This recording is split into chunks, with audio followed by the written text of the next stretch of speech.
시편 85장 말씀.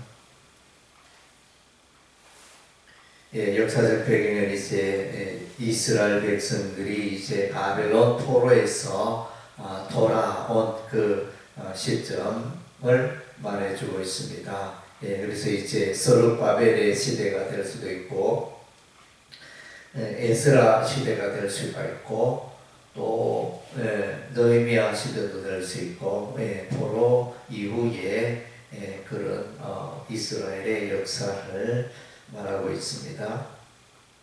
그래서 이제 1절에 보면 여호와여 주께서 주의 땅에 은혜를 베푸사 야곱의 포로 된 자들이 돌아오게 하셨으며, 과거 시제로 말해 이 사건이 벌써 이루어졌습니다. 바벨론 포로에서 이스라엘 백성들이 돌아왔습니다. 이들이 이제 돌아오게 되어진 것은, 그래서 이제 이스라엘 백성들이 하나님의 말씀을 떠나 우상을 숭배하다가 이제 우리 하나님의 심판과 징계로 이제 BC 586년에 이제 멸망합니다. 바벨론에게 멸망당하고, 이 바벨론 나라는 이제 BC 612년에 이제 아사 혹은 이제 페르시아에 의해서 멸망합니다. BC 612년에.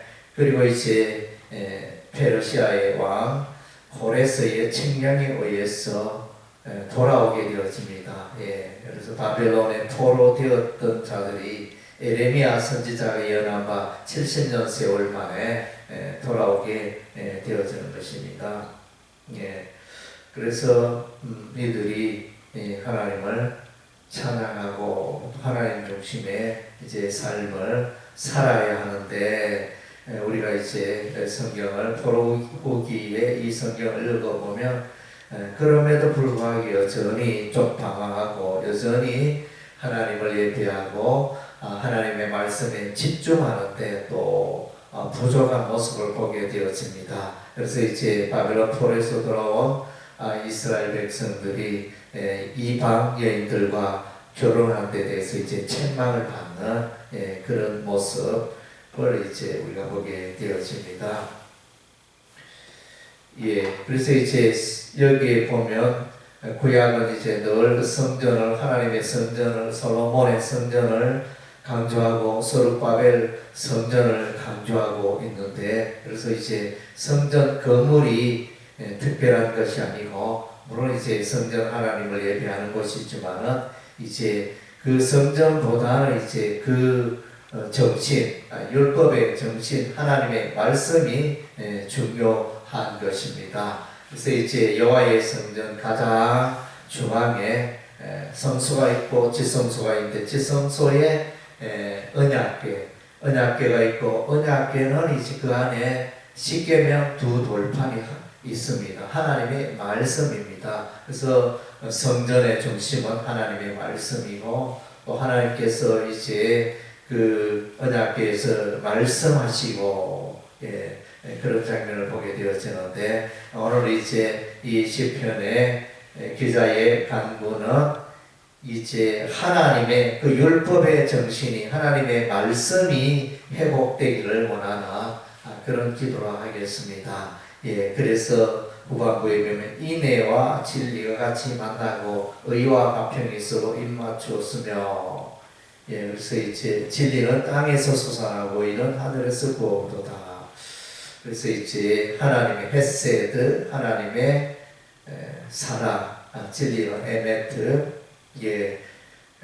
에메트 해가지고 이제 이 인내와 사랑과 진리, 그래서 이제 하나님의 말씀의 근본 뿌리는 이제 사랑과 진리가 드러나 있습니다. 그리고 이제 의와 화평, 그래서 이제 진리 가운데 나아갈 때 하나님의 의가 선물로 주어지고, 또 화평이라 하는 게 이 샬롬이죠. 샬롬, 하나님의 그 평강을, 이제 평강과 안식을 경험하게 되어지는 것입니다. 그래서 예수 그리스도의 그 십자가에서 진리를 만나고, 예수 그리스도의 십자가에서 하나님의 사랑을 우리가 경험하게 되어지는 것입니다. 그래서 요한복음 3장 16절에 하나님이 세상을 이처럼 사랑하사 독생자를 주셨으니, 그래서 이제 거기에 보면 하나님의 십자가인 하나님의 사랑이 나타나 있다는 것입니다. 사랑과 진리가, 구원의 진리가 만나게 되어지고 의와 화평, 그래서 의롭게 되는 죄인이 의롭게 되어지고, 평강이 없던 자가 평강이 주어지고, 그래서 이제 이런 역사가 하나님 안에서 이루어지고 십자가 안에서 이루어지고, 하나님의 이 모든 것들이 하나님의 선물입니다. 그래서 진리는 땅에서 솟아 보이는 하늘에서 구하오도다. 그래서 13절의 의가 주의 앞에 앞서가며 주의 길을 닦으리로다. 이 의의 삶에 대해서 의로운 삶, 죄에서 떠난 삶을 말해주고 있습니다. 그래서 이제 이 의라는 이 단어가 중요합니다. 그래서 로마서의 중심 주제 중에 하나는 의라잖아요. 죄인이 의롭게 됨을, 믿음으로 의롭게 됨을 말해주고 있습니다. 의롭다. 그래서 하나님으로부터 오는 것이 되어지고, 의로운 상태를 회복할 때 하나님을 예배하고 하나님을 만나고 하나님의 그 긍휼과 하나님의 선물을 누리게 되어지는 것입니다. 그래서 시편 기자는 이제 다시금 율법의 정신이 회복되고 하나님의 말씀으로 돌아가고, 그래서 하나님과의 관계가 회복되고 하나님께서 이스라엘 백성들과 또 예루살렘에 함께하며 주의 성전에 하나님의 말씀의 은혜가 넘치도록 간구하는 그런 이제 시편 말씀이라 하겠습니다. 그래서 우리의 심정에도 이와 같이 인애와 하나님의 자비와 진리가 풍성하고 의와 화평이 풍성한 우리의 삶이 되어야 하겠습니다. 기도하겠습니다.